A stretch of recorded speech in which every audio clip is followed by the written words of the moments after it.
In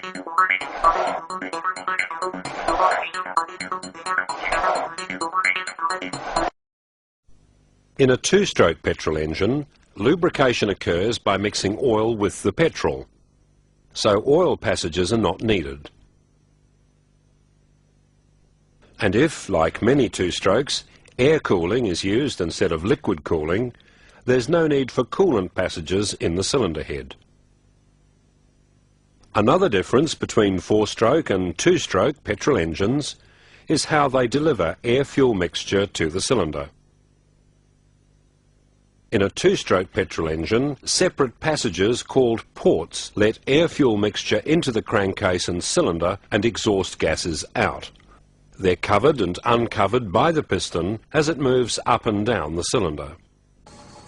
In the four-stroke petrol engine, the inlet and exhaust ports are opened and closed by valves. These valves need a system to control how they work.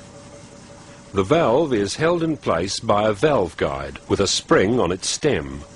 A rocker arm is attached to a stationary shaft that allows the arm to pivot.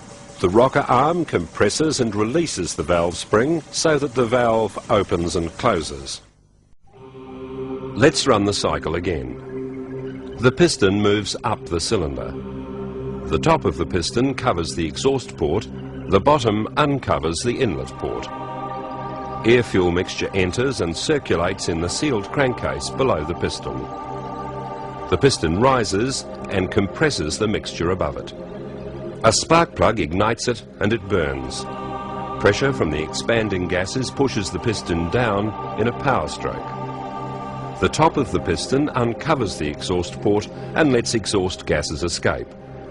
The bottom of the piston covers the inlet port and forces air-fuel mixture up into the now open transfer port. The piston reaches bottom dead centre and the crankshaft forces it back up to repeat the process. Notice which events occur above the piston. Compression of the air-fuel mixture into the combustion chamber, combustion for the power stroke, and scavenging of the exhaust gases. Notice the events that occur below the piston.